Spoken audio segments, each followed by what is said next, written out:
My name is Patrick Barnes, and I'm just going to piggyback on a lot of what Joel has said here.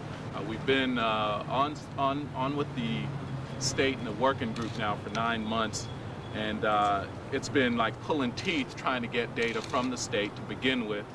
We have been unable to collect new samples, the type of analytical data you really need to make decisions on what the scope of impact of this landfill may be.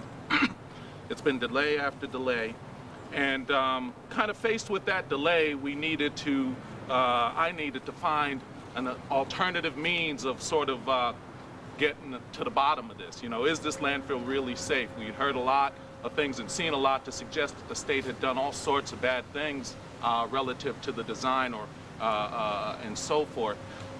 So what I did was I had the water level data for the state, from the state on the monitoring wells, and in the landfill itself. And as a hydrogeologist, this was very natural for me to look at the landfill from this perspective. So I plotted this information. I have this here. Deborah's holding it up. And what I want to talk about, just some of the hard data that we have that shows that the landfill is in fact leaking. Joel's hit the other things quite well, and I don't think I need to go into those.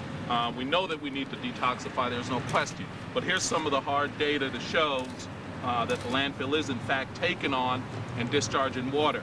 These are the rainfall data for the nearest station. It's in Alcora, Warren County.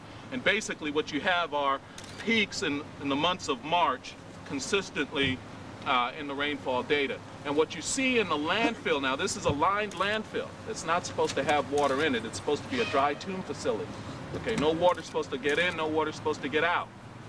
But what you see consistently is 6 months after each of the major rainfall events, there's a peak in the landfill water level.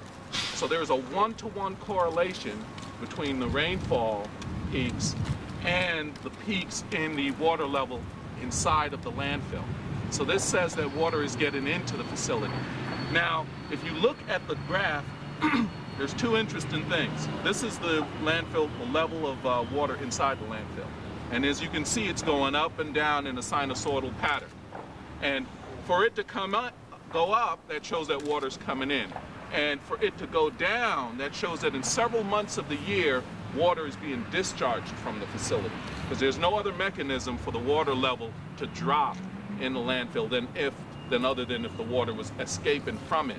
So I've taken this information, I've done some calculations with it, and I estimate that about 30,000 gallons per year is coming into the facility, and roughly 26,000 gallons is escaping from the facility. And once again, this green line shows a trend for this data. And as you can see, the trend is upward. Okay? And this trend that's upward is opposite to the trend of the groundwater data, which is downward. So what that tells us is, as you can see, there's more rainfall occurring in 94 and 95 than in 93. Once again, another direct correlation. More rainfall indicates an upward trend because there's more leakage occurring because there's more rainfall. Okay. So the data clearly indicate to me, as a professional, environmental professional in this field, that the water is coming in and out of the landfill. And this is a very important finding.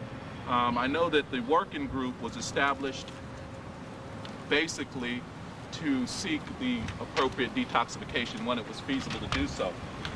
The work that Joel has done has concluded that we do have feasible technology and we do need to move forward with that.